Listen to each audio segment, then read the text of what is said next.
Hello my dear student, आज हम लोग पढ़ेंगे अमीबा में पोषण। तो अमीबा में पोषण पढ़ेंगे। अमीबा किस तरह का प्राणी होता है ये आपको बताया।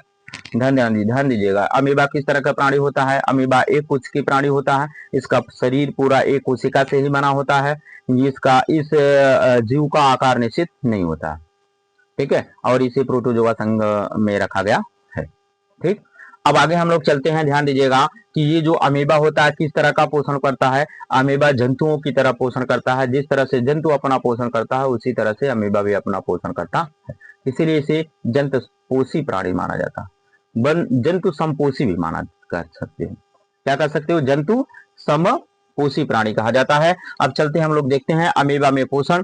ध्यान दीजिए, सबसे पहले हम देखते हैं, ध्यान दीजिएगा कि ये जो अमीबा है जलधारा के साथ जब इस अमीबा के पास भोजन के कण पहुंचते हैं, जलधारा के साथ, ध्यान दीजिए, जलधारा के साथ जब क्या होता है, बताया गया कि जलधारा के साथ जब अमीबा के पास भोजन के कण पहुंचते हैं तो अमीबा के कूटपाद भोजन के कणों को क्या करते हैं, चारों तरफ से घेर लेते हैं। भोजन के कणों को चारों तरफ से क्या करते हैं, घेर लेते हैं। अब कह रहा है कि ये अमीबा जो है भोजन के कणों को अपने अंदर ले लेता है, और जब अंदर लेता है तो भोजन के कणों के चारों तरफ क्या होता है, या भोजन के कणों के स्थान पर खाद्य धानी का निर्माण होता है। खाद्य धानी में क्या पाई जाती है, पाचक एंजाइम पाई जाती है, जो भोजन के कणों को क्या करती है, पचा देती है। पचित भोजन अमीबा के जीवद्रव्य में विलीन हो जाता है। पचित भोजन अमीबा के जीवद्रव्य में क्या होता है, विलीन हो जाता है, और अपचित भोज्य पदार्थों को अमीबा अपने शरीर की सतह से क्या करती है, बाहर निकाल देती है। यही होता है अमीबा में पोषण।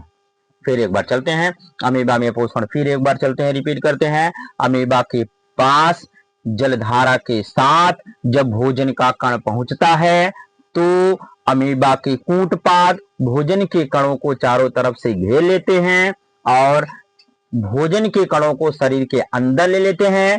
भोजन के कणों को जब शरीर के अंदर लेते हैं तो वहां पर खाद्य धानी का निर्माण होता है। खाद्य धानी में क्या पाई जाती है, पाचक एंजाइम, जो भोजन के कणों को क्या कर देती है, पचा देती है। पचित भोजन अमीबा के जीवद्रव्य में क्या होता है, विलीन हो जाएगा। अमीबा के जीवद्रव्य में क्या होगा, विलीन हो जाएगा, और अपचित भोज्य पदार्थों को अमीबा क्या करती है, अपने शरीर की सतह से क्या करती है, बाहर निकाल देती है। और इसी संपूर्ण प्रक्रिया को हम क्या कहते हैं, अमीबा में पोषण कहा जाता है। तो माय डियर स्टूडेंट, आशा करते हैं कि ये समझ में आया होगा। आज की क्लास यहीं पर समाप्त होती